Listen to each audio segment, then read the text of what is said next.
Live from the Washington, D.C. area, it's the Inside Scoop, Emerald Planet. All the ecology news that our viewers want to know. Now, here's your host, Executive Director of the Emerald Planet, Dr. Sam Lee Hancock.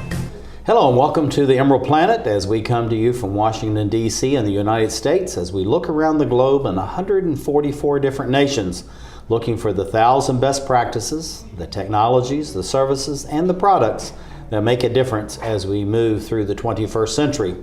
And as we head towards 2050 and most of the world populations are living in urban areas, almost 80% of the people are projected to be living in very large cities. And also we add 2 billion people to the planet. How are we going to come up with enough water to be able to provide it for them when we have a drying of the globe? If you look around the world, many places, either the rains are coming when they have massive floods or massive droughts, such as a place like in China, Australia, and many other countries, and even the western part of the United States. And so we have a gentleman who's been thinking and working at this for some time. His name is Glenn R. Williamson. He is the partner in what's called Aqualock Sustainable Hydration Systems. And Glenn, welcome to the Emerald Planet. Hi, thanks for having us. Glad to have you with us. Now tell us, what is Aqualock and then what is some of the main advantages of this product? And you have a sample, so if you want to go ahead and show that off to the audience. Glenn. Sure. Aqualock is a lightweight, highly absorbent foam. It catches a lot of stormwater, and it can be used on green roofs or in ground level applications. And the main advantage of it is that it's lightweight, but it can hold a lot of water. Well, the whole thing about this, if you could turn that, let's turn it to the back so people can see the little post on the bottom of that, because actually the rainwater's coming down on the roof, or you could use it in the lobbies or other areas in large commercial buildings or at home, and then it would go to the level as far as the container itself.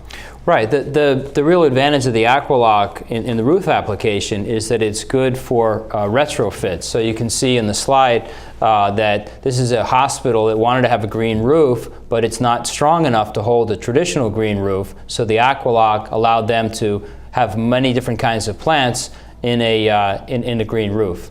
Well, looking at this as far as what's going on here on the green roof itself, and let's get rid of this down here. Tell us about, sorry about that. Someone can fix the slides for us there.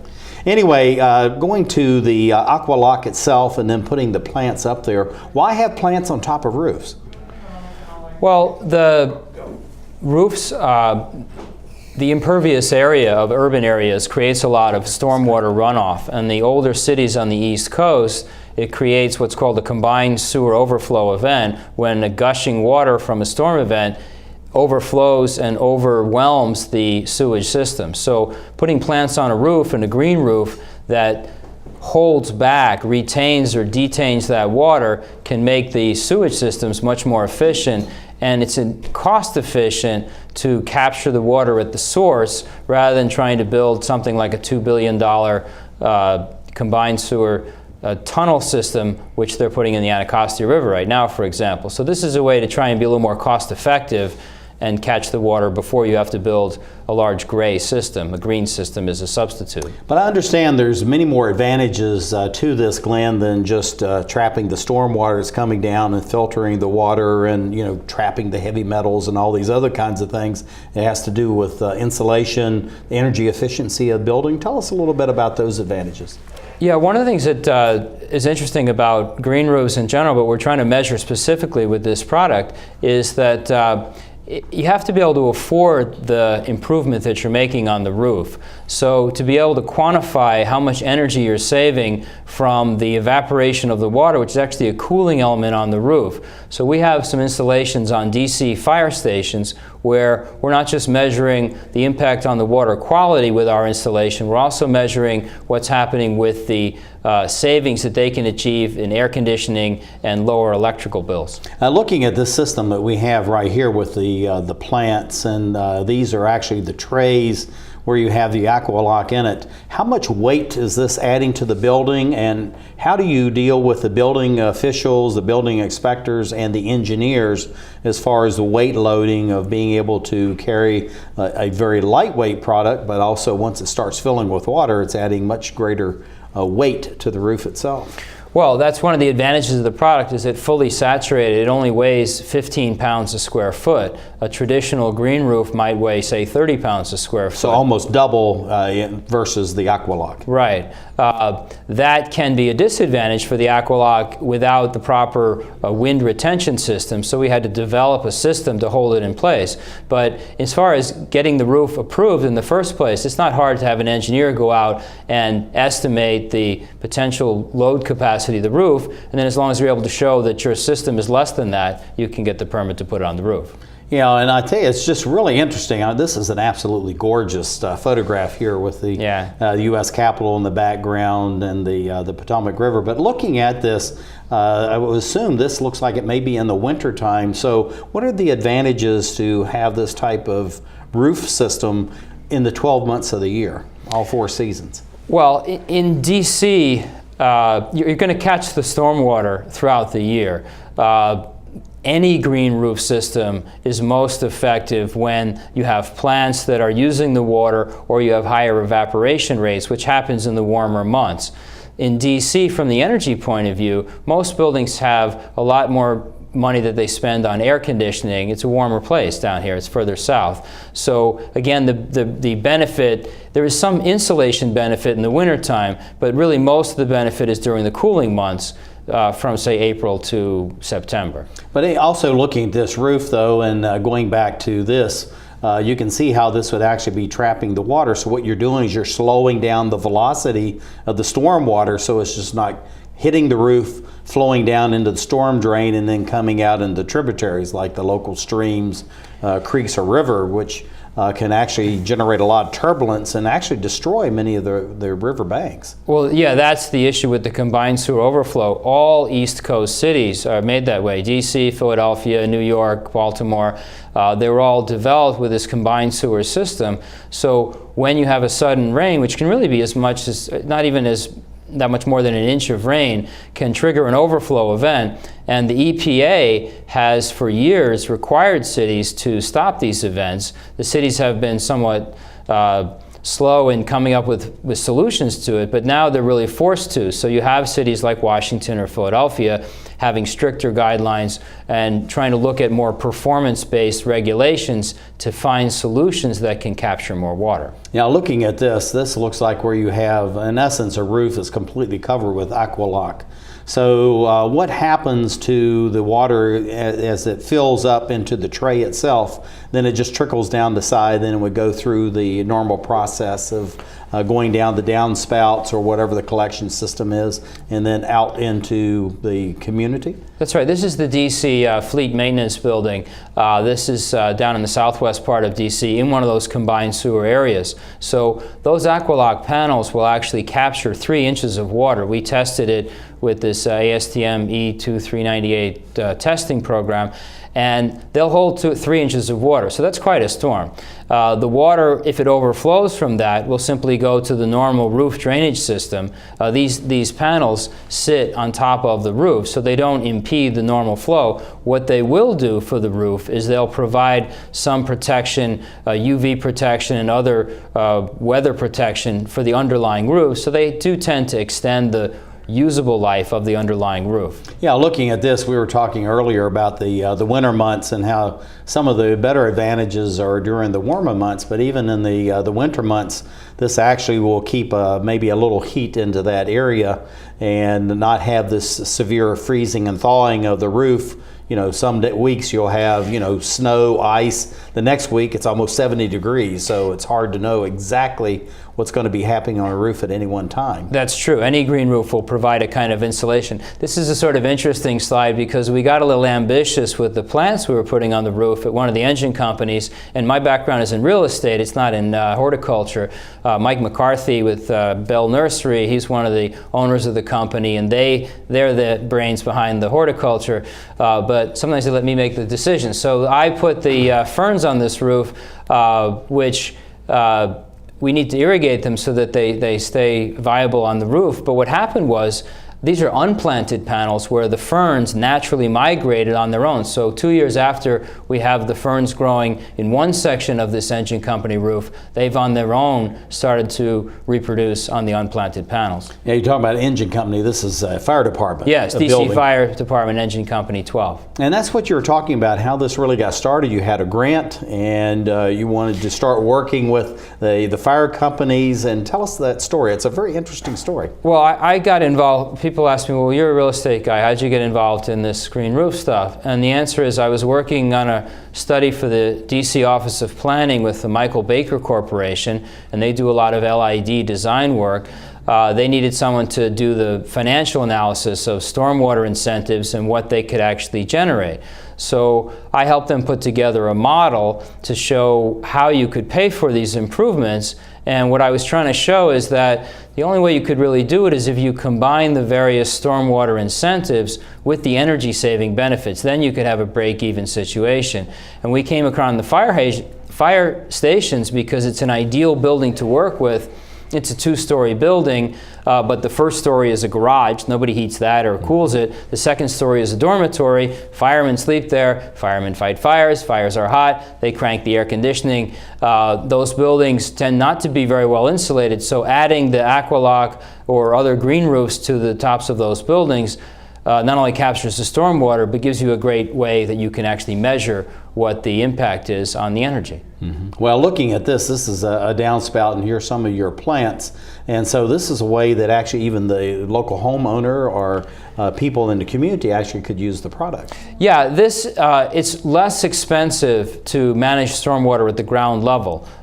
This was a product, the ground level bioswale, we designed to catch the first 1 inch of water on 250 square feet. That's roughly 170 gallons. Those units, this is at Georgetown University in their Neville's Courtyard, and what they've been able to do is basically disconnect the downspout from their system, let it go into the Aqualock, it maintains that garden area, and then the water slowly percolates to the tree box around it. Mm-hmm. This is something that's useful for an area where you have you have older buildings, they might have a lighter roof, it's not able to hold any green roof system. So this here is, I was mentioning before about the wind, the disadvantage of a lightweight system is that the wind can blow the panels when they're dry. So we developed these wind clips, and then we tested them. We test them up to 110 miles an hour, and now they're in place. We've just absolutely run out of time. Glenn R. Williamson, partner, Aqualock Sustainable Hydration Systems. Thank you for being with us. All right, and thank you for joining us to create the Emerald Planet. Thank you. She's had more than a dozen fractures.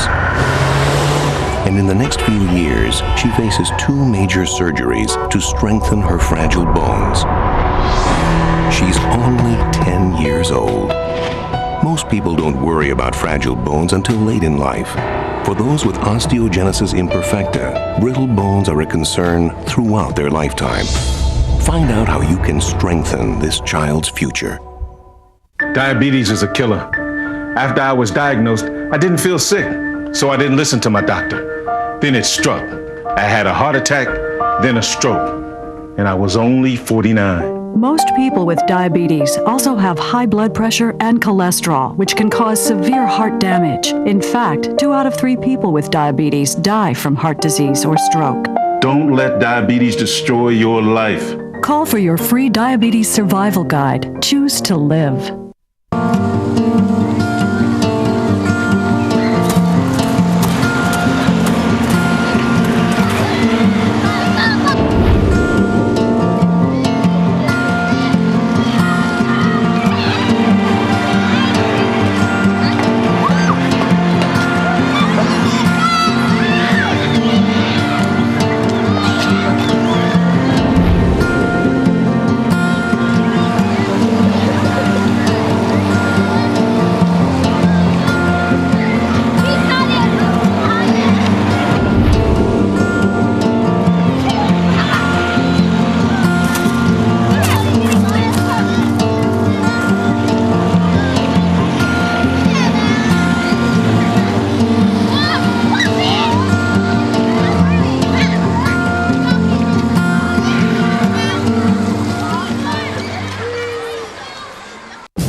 to the Inside Scoop Emerald Planet.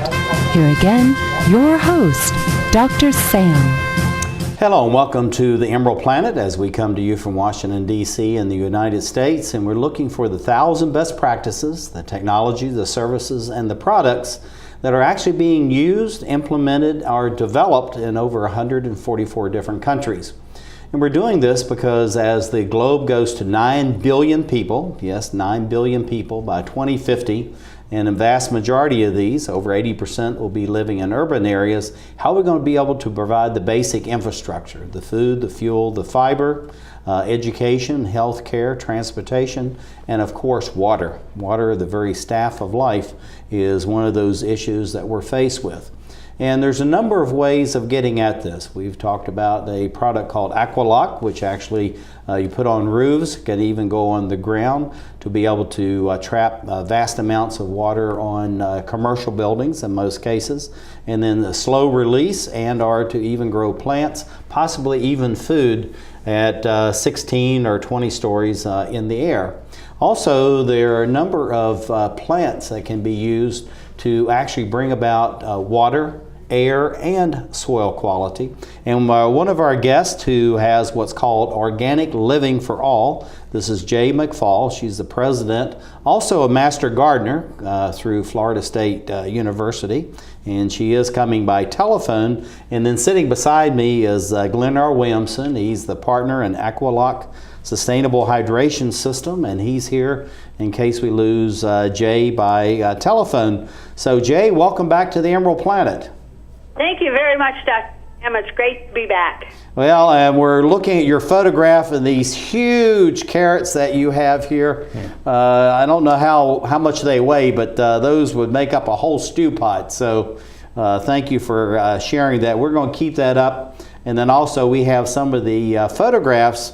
But you're going to be I want you to tell us a little bit about what Organic Living for All is all about, and going to the soil, water, and air quality. And then we're going to talk about this very specialized tree that you've discovered, and really it's kind of like almost a miracle tree. But anyway, Organic Living for All, what is it? And then we'll move into the other topic. Well, we basically do education. I go to schools, churches, garden clubs, preschool, senior groups, anywhere that I'm invited. I talk to them about the condition of the soil, food that's in grocery stores, and what they can do about it. We do workshops, gardening, including how to rebuild. Jay, are you on your cell phone or are you on your office phone? Office. Okay, because you're breaking up very badly. Okay, is that better? That sounds better. Are you using the headset? Okay. No, I just took it off speakerphone. Okay, all right. Yeah, don't be on the speakerphone. All right. Okay. So, Organic Living for All and education. Education, yep, that's the most important thing. All right, and then, but tell us how you're actually working with the plants. We have some of your photographs here, and how you're actually addressing the air, soil, and water quality at the same time. Well, basically, minerals are elements essential for life, and that's all life, and it's not in the soil. It hasn't, the government's known about it since 1936, that the soil is depleted of minerals, and that the food that we're eating from it is starving us no matter how much we eat. And then it's covered with herbicides and pesticides. So what we do is we help people create soil in their gardens and put the minerals in it as well as the microorganisms that should be in the soil, so you actually have a living community in the soil. It's alive, and it can grow healthy, delicious tasting food that's full of nutrients. Yeah, there's actually, it's amazing, they say there's actually at least millions, maybe billions of organisms in the soil. The soil is actually alive, where dirt is maybe just almost like dead space. And a mutual friend of ours talks about growing soil. What does growing soil really mean? And then we want to get to this moringa tree, which is really the theme of our discussion. Well, when we eat food from our soil, it's supposed to be not only full of minerals, but we're supposed to get all those microorganisms, which is in our gut, and that's our immune system. We're supposed to get that from the soil, and that's what we do. We work on getting the soil so healthy that we don't have to go take vitamins and minerals and probiotics and any of that. That's fantastic. Well, looking at the this miracle tree, this moringa tree, where is this from? Where is it? And what type of climate zones will this actually grow? And then we're going to talk about some of the additional benefits of this tree. Well, it originally came from India and Africa and, well, the East. And it's being taken all across the planet now because it's such a valuable tree, and it is a tropical, so you need to have a place, either a greenhouse if it's in the north, or here in Florida we grow it, and it does great. And it's a miracle tree because the leaves have more protein than steak or eggs, more calcium than dairy, more vitamin C than citrus, and on and on and on. They claim it will cure everything. You can use it medicinally. You can eat it for food. Every bit of the tree is edible, and it does help purify water if you've got contaminated water. It's just such an amazing tree. It's used for people food, cattle food, various different things. Well, it's a beautiful tree, and looking at it, it has a very interesting trunk. So is this actually a tree, or is it more like a shrub? It's a tree. Okay, so it's a real tree. Well, looking at all the various aspects of this, I know you've talked about it could be used for medicine, for food, fiber, etc. Tell us all a little bit about, the various uses of this, and what parts of the tree are you actually taking the various benefits, nutrients from? Well, you can eat the leaves raw in salads. They have a peppery aftertaste. You can use them as you would spinach in cooking. The seed pods, you can use those when they're young, and they're supposed to have an asparagus-like taste. I haven't tasted that, but you can eat them like you would okra or beans. When they get larger, you can take out the seeds and eat them like peas or roast them like nuts. The flowers are edible when they're cooked, and the bark is actually a cure for scurvy. It's just an amazing plant. That is an amazing plant. It's almost like the jatropha tree as far as being a real source for producing biodiesel and the renewable energy. So it's amazing what's coming out of a place like India and the continent of Africa to share these kinds of very special trees and vegetation. So in looking at that, as you know, Glenn Williamson is in the studio with us. He's a partner with Aqualock, and he's here in case we lose you by telephone. We haven't, so Glenn's going to ask you the next question. Okay. Jai, you talked a little bit about remineralization. Can you talk about that process, what that actually is, and how the results of it? Yes, I can. What we have is some minerals that are mined from an ancient seabed out in Nevada. And most of the time, if you buy fertilizer from any store, it's 3 minerals, nitrogen, phosphorus, and potassium, man-made from petroleum products. Not one plant on the planet would say, please give me some petroleum products. They don't want that, and it's only 3 minerals. The ones that we have contain 90 minerals, and it's balanced because it comes from an ancient seabed. So you really want to get 90 minerals into your soil. You work them in gradually, or you can put them in, right away. You will have to make sure you don't get too much or too little. But you also want to add the microorganisms into the soil. So once you do that, then you start getting it to be alive. And a healthy plant will not attract bugs or diseases.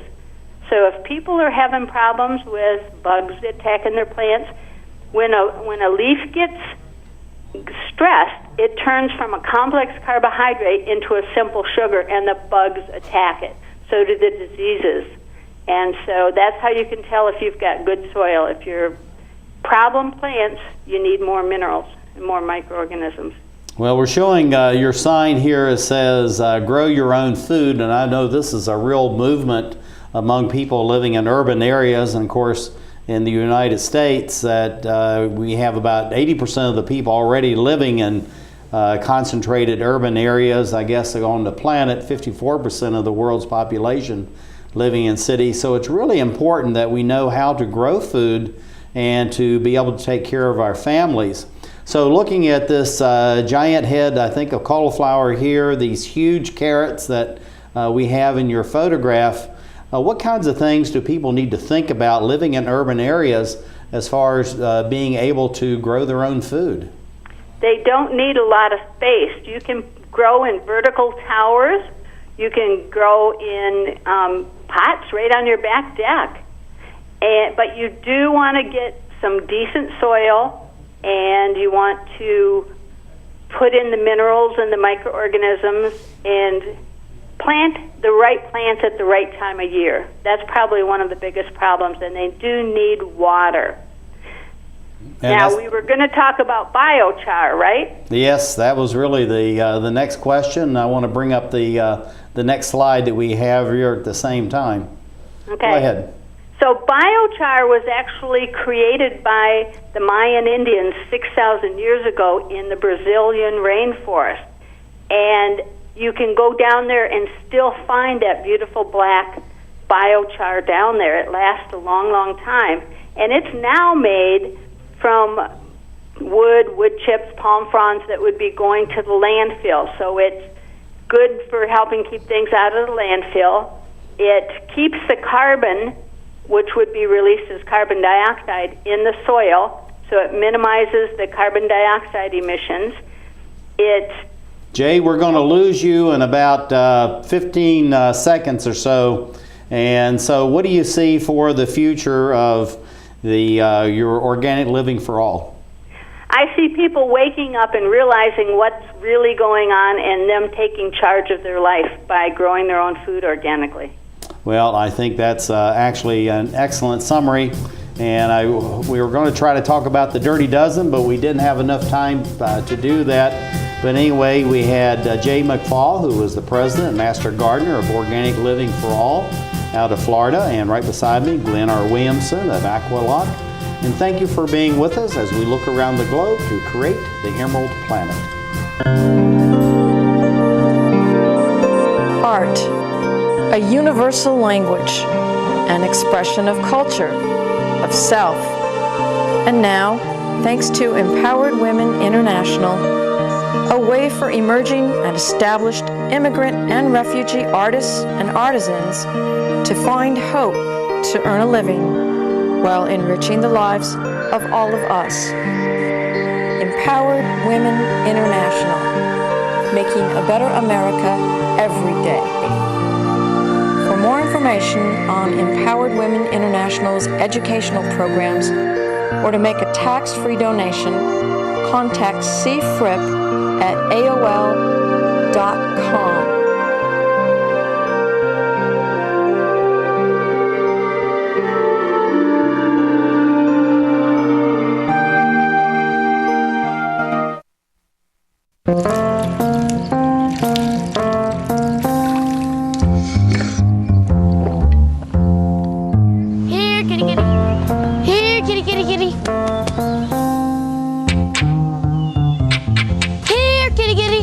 You'd think it would be easy to tell which kids have trouble with their eyesight.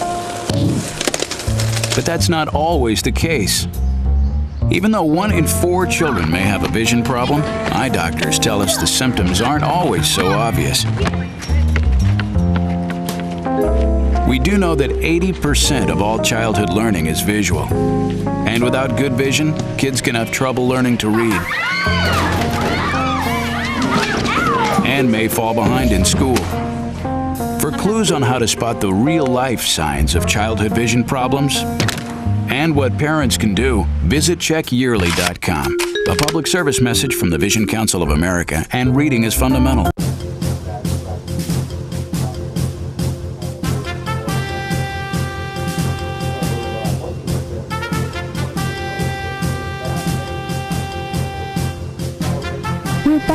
to the Inside Scoop Emerald Planet. Here again, your host, Dr. Sam.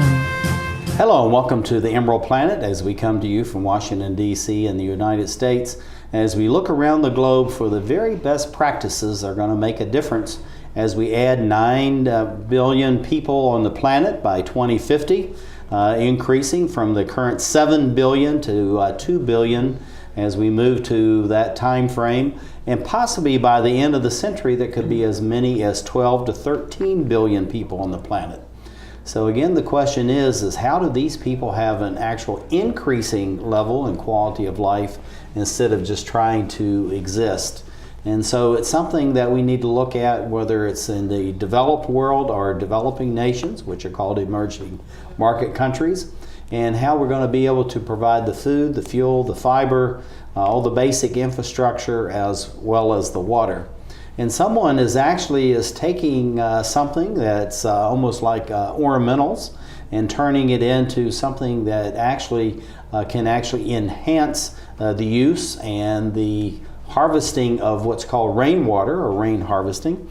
And this is Rasma Plateau. She is a landscape designer of the John Schorb Landscaping. And Rasma, welcome to the Emerald Planet. Thank you for having me. Glad to have you out. And tell us a little bit about John Schorb Landscaping. I know that you're doing very unique work there, so tell us about some of that. Well, some of the work we do is traditional landscape work, installation, maintenance, and so on. But there are a lot of twists that we can incorporate into our work. For example, a driveway doesn't have to be a typical impervious driveway. It could be a pervious driveway. Patios can be made out of pervious pavement. We do things like install rain gardens to control stormwater runoff. We've installed rain barrels, cisterns. There are many other environmentally friendly features that can be incorporated into the landscape. Yeah, looking at this, talking about the stormwater runoff and the damage that can be done, I mean, it's really is it's amazing the amount of damage, just the velocity of water coming off of high-rise office buildings in Washington, D.C. Although the buildings in most capital cities could be considered low-rise, there's a tremendous amount of square footage and square meters on these roofs. And so looking at these 2 slides we have here, Rasma, what are we looking at and what kind of damage is happening by stormwater? Oh, the land can no longer infiltrate the water, the rainwater, the way it used to when it was a forest. And now we're taking the water. We don't want the water coming in through the roof. We want it piped away from the structure. So the water is piped away, and the velocity builds, and the volume of water is much more than these streams are used to. And as you can see, there's extreme erosion that has been caused, especially in that picture. The pipe is taking water from a neighborhood, from the streets, and the water is shot out and eroded everything underneath the concrete at the base of the pipe, and it's eroded down to the bedrock. And in the next picture, what we see is the severe erosion at that stream bank. There is no vegetation on the stream except for a tree that's barely holding on. As that increased velocity and increased volume of water keeps flowing down that stream, it's going to erode it even more. Plus there's trash, there are pollutants going in. The eroded soil is causing silt, which is destroying some of the small life in the stream. It's just like the Anacostia River in Washington, D.C. area. At one time, it was over 30-foot draft for ships to come in and out. Now it's about 2 foot. That's right. And so you have about 28 feet of silt that's built up, and much of it is contaminants. It's old creosote and heavy metals and other kinds of things. But looking at this, I know this is some of your work. Tell us the difference between what we've seen here and what's going on with this beautiful garden. Well, it should look like any attractive garden. But what we have here is a feature. We have a rain garden included in here, and we added a tree and native plants. Unfortunately, we can't see in this picture that there is a rain barrel as well. So I think it's important to use multiple tools when controlling stormwater runoff, because one tool may not always be enough. That tree is going to grow and absorb more and more stormwater. The native plants make better use of the soil because they have deeper roots than the lawn did that used to be planted there. The rain barrel is collecting some of the water for use for watering in dry periods, and the rain garden is filtering the water coming off of the roof of the property. Now, I know I was asking you earlier, why is this house in here? And you had a very good logical answer, which is? I wanted people to understand how a small structure like this one, which happens to be one of our office buildings, can generate 1,800 gallons of water in a 2.7-inch rainstorm. Say that again. That's amazing. 1,800 gallons of water? Yes, just on the main roof. And the little porch roof that you see there can generate 300 gallons of water in a 2.7-inch rainstorm. So you think about people living in developing countries specifically, but even now in more developed nations where it's becoming very dry, there's a tremendous amount of water that actually can be harvested to be used, and then we can talk about filtration and all these other things, so that we're actually augmenting and adding to the water supply instead of just looking at it, we have decreasing amounts of water. Exactly. So that is absolutely incredible. And I ask you about this too. What are we looking at here? Because we're getting into how to build a rain garden and the importance of it. Well, I think it is very important to understand what kind of soils are in the area where you'd want to build a rain garden. And the rain garden is a way to collect the stormwater off a roof so that it can slowly infiltrate into the groundwater. But the groundwater has to be able to collect and absorb that water, otherwise we create a pool that's collecting and growing mosquitoes, and nobody needs more mosquitoes. You know, we were trying to get rid of mosquitoes, and that's another project, you know, the anti-malaria that we're trying to get at. So this is a perk test, and it's a way that we test the soil to see how quickly it infiltrates into the groundwater. So the pipe in the middle is filled completely, and then we measure how quickly that water infiltrates into the groundwater. And that will tell us what kind of soils we have, and it helps us decide how to build the rain garden so that it will drain properly. I know one of the things that many architects are now talking about when you're going in and putting in, you know, as we become more and more urbanized, is that they're just scraping the soil and even taking all the topsoil off, selling it for some other place, and then you're left with, you know, deadpan clay or what have you. And so you can look at this, the dirt that we have here, and this really looks like it's more clay, and it's very difficult for the water to actually be absorbed into the soil and then slowly make its way into the groundwater. That's correct, and in this situation, this area was fill dirt. And this rain garden, the soil doesn't drain well, so what we're going to have to do is build it with an under drain that will allow the excess water to flow out. But at least we'll be able to slow down the water, cool it down, and clean it before it goes any further. Well, this is a photograph that you actually provided us with the monarch butterfly, and this is, of course, very near and dear. We work with Natural Partners and have over 20 schools now that actually have the butterfly gardens there. And of course, the president's wife, Michelle Obama, also has a butterfly garden along with her vegetable gardens at the White House within the United States. But this is really, let's get into the nitty-gritty of how do you build a rain garden. Well, this one already had the perk test done, so we knew that the soil was going to be good in this area, and we have to start by digging a hole. So we remove the existing soil. Now, and that's you say a hole. Now, this looks like a huge, long trench. It's quite big. I think in the later pictures we'll be able to see a little bit better what happened. But the rain garden was sized to accept water from a parking lot. And the calculation said this is how large, how many square feet, and how deep the rain garden needed to be able to collect all the water from the parking lot. And here at the bottom, it was decided that there would be gravel added underneath to create more void space at the very bottom of the rain garden. And in this situation, to prevent the soil from infiltrating and mixing with the gravel, we have filter fabric.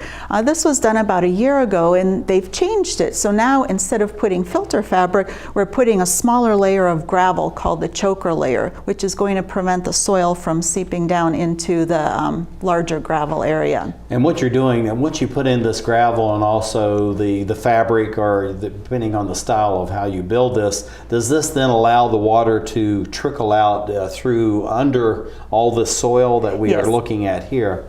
And then it actually adds to the groundwater that's available within the local communities. Exactly. Okay, and then that hopefully will get into the wells and other places where people are actually trying to obtain the water.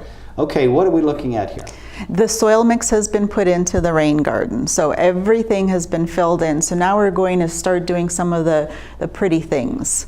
Okay, and now looking at this, so we've built this up. How far down into the ground, the trench, do we go? And then what's the amount of fill, and what type of fill besides the gravel and the fabric? Okay, this one I believe was about 4 feet or so deep, and the soil mix that we put in is different from the soil that was taken out. It's usually sand, topsoil, and compost, and that's going to be a much more absorbent soil for accepting the rainwater that's going into it. And then that's actually a very good growing medium for the plants that are going to go in there. Yeah, so what you're doing is, this goes back to the notion of growing soil. So actually you're creating soil in an area where you have just more sterile dirt, correct? Mm-hmm. Yeah, okay. And this is, you can see there's a curb cut that was made, and this allows the water from the parking lot to trickle into the rain garden. We want to prevent erosion, which is why there's stone at the inlet, and that's going to let the water trickle into the rain garden without eroding or causing any gullies in the soil. And in this picture we have the plants laid out, and we lay them out first to make sure it looks good, do a little bit of tweaking here and there, and then the guys are able to plant them where they are afterwards. And this is the final result. Now tell us a little bit about these plants, and we only have about 30 seconds left. Okay, these are, we like to use native plants. This picture was taken about 6 months after the rain garden was installed. We've got evergreens, we've got some plants that have red twigs in the winter, we have perennials that will fill in, will flower, will attract butterflies, things like blue-eyed grass and so on. They're really wonderful plants. I tell you, it's absolutely fantastic. And Rasma Plato, landscape designer at John Schwarb Landscaping, thank you for being with us and talking about these fantastic rain gardens. This is something that's very important in urban design, and thank you for being with us as we look around the planet to create the Emerald Planet. One day these rats were playing in the woods. Well, it's some matches and that's no good.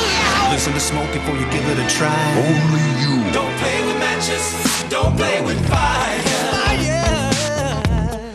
Cause there's nothing very funny about nothing very nice. So if a gorgeous force is what you desire, don't play with matches, don't play with fire. Only you can prevent wildfires. Fire! Why don't you just wash your car at home? When I wash my car, everything runs down the street and down into the storm drains. With all the chemicals in the soaps and waxes, the last thing I want to do is poison my own drinking water. At least here, it's all contained and recycled on site. That's why I also take my car in for oil changes instead of doing it myself. I might take a chance on spilling stuff. You know what the best part is? What? More time to kick back and watch the game. How far would you go to protect the planet? I want you to build an ark. Here we go! Okay, that's good. Oh, okay. Ow! Maybe there's another way. People! The flood is imminent! Is it too much to ask for a little precipitation? Go to fightglobalwarming.com to find out what you and your community can do to reduce global warming pollution.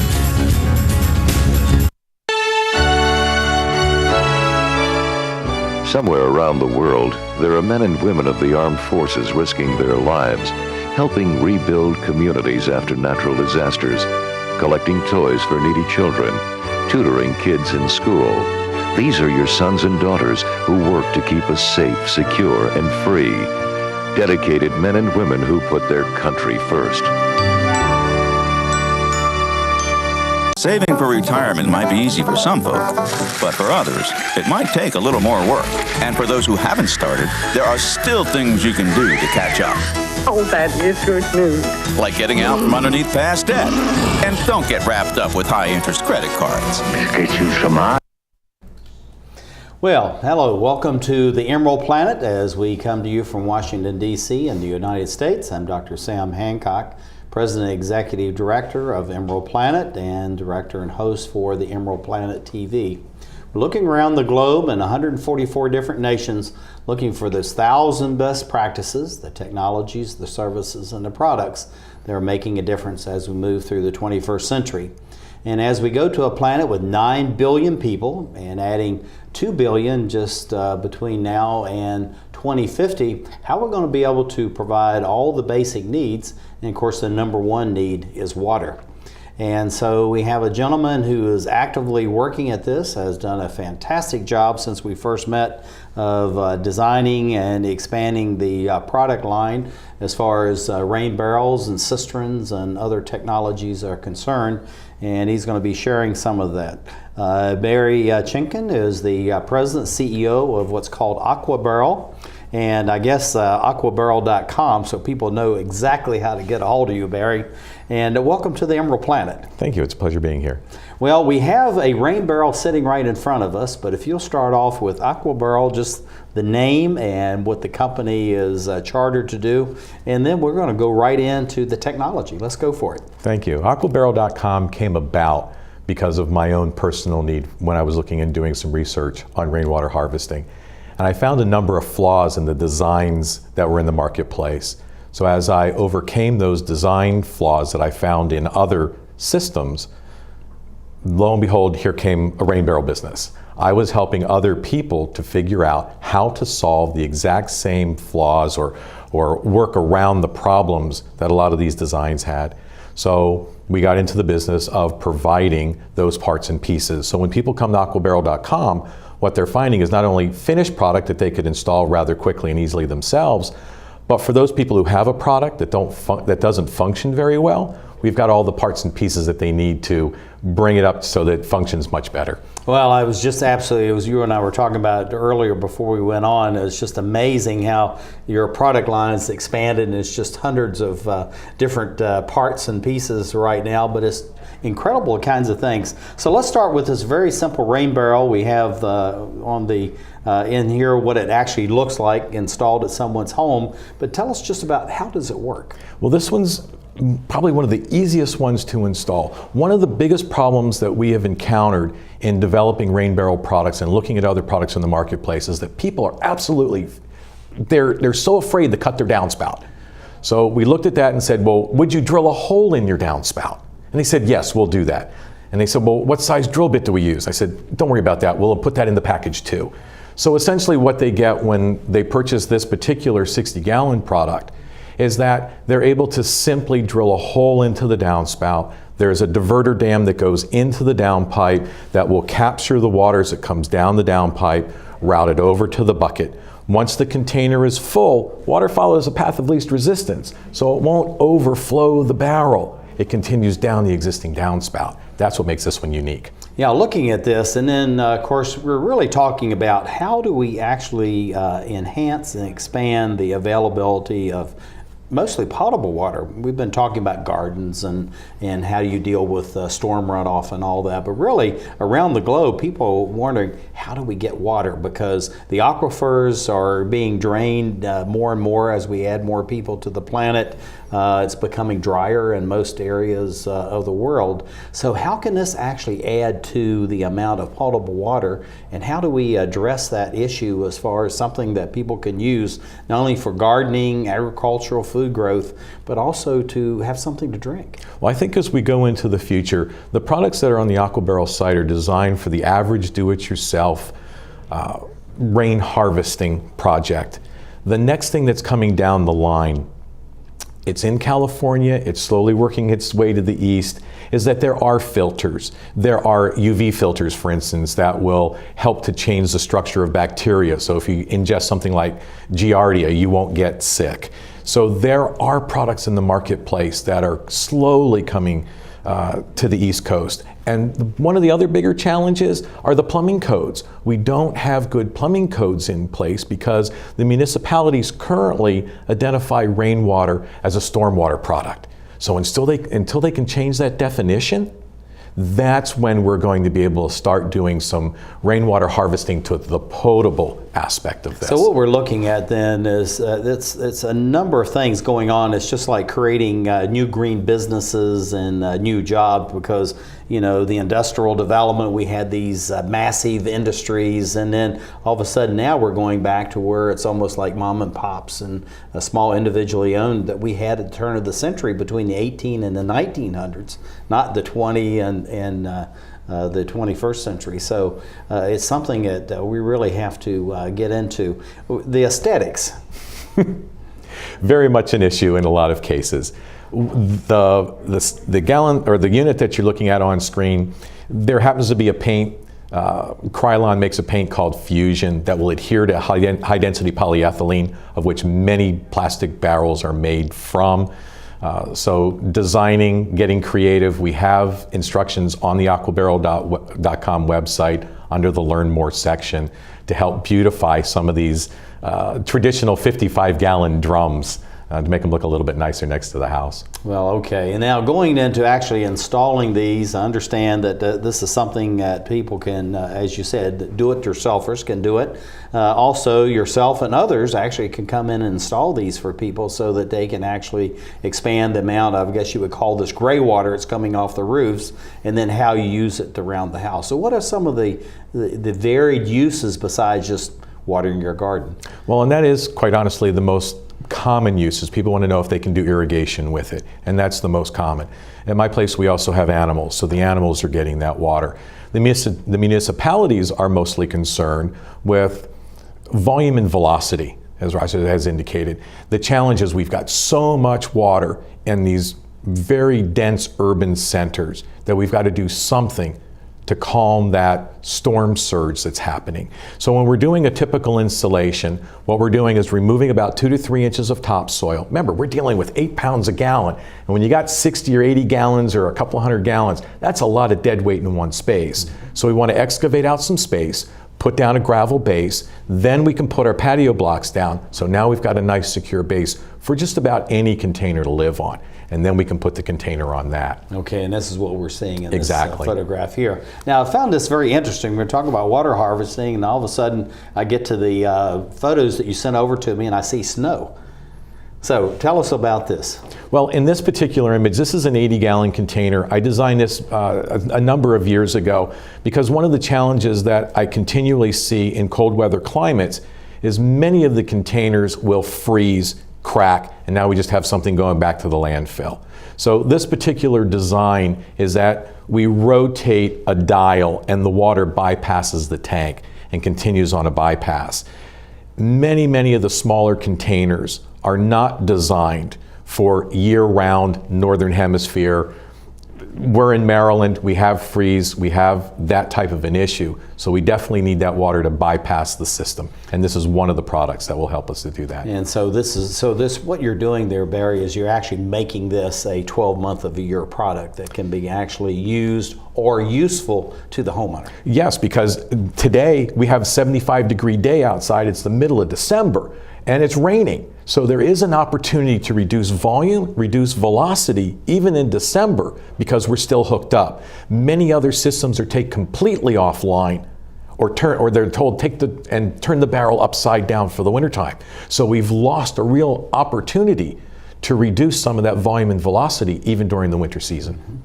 Okay, this was very interesting because I knew about the rain barrels, and I was asking about cisterns because I was raised in the country at a 1,200-acre ranch, and some of the neighbors actually did not have access to springs or any kind of fresh water, and their homes used cisterns, and so these were large concrete casements under the ground, and then they had filters, and actually that was the only drinking water they had. This is really going high tech. Well, not so much high tech as we're able to utilize different materials. We can't always put, this is, as you can see, a very urban situation. This is actually in downtown Washington, D.C., typical row home there. We didn't have much of a footprint to work with, and we sure as heck can't go down very far. So this is a product that's actually designed, the mold is owned by an Australian group that brought it here to the United States, has a relatively small footprint because not a lot of yards have the ability to put in this huge monster tank. So this is about 650 gallons, about 28 inches deep and about 7 feet by 7 feet in size. So it's a relatively small footprint. And again, people ask what's the difference between a rain barrel and a cistern?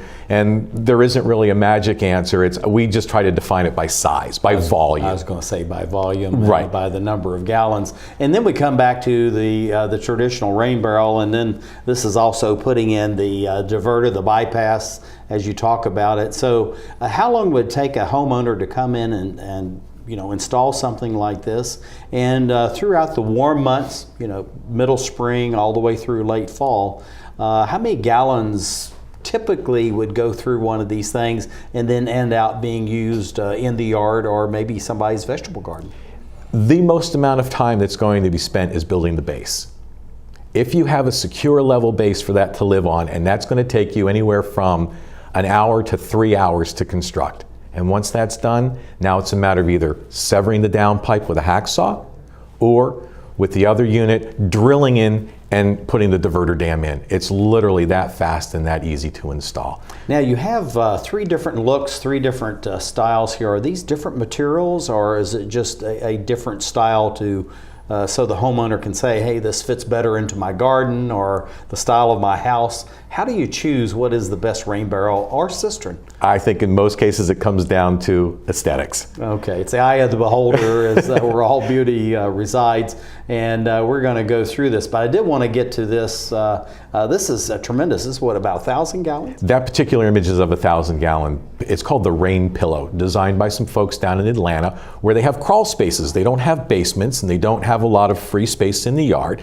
So they developed something that would inflate underneath of or inside of a crawl space. Well, this is just incredible. We'll leave that image. We're just about running out of time, so Barry, thank you for being with us. But what would you like to leave us? Where is AquaBarrel going in the future, and what do you see for the future of your company? Very simply, aquabarrel.com is an online place where people can come and look and see at what's available and what functions the best. Well, I tell you, it's just really interesting what you've been able to share with us, and I think it's just fantastic. Congratulations for the success and growth that you've had over these several years that we've known each other, and I just think it's fantastic. And thank you for being with us as we look around the globe that we create Emerald Planet.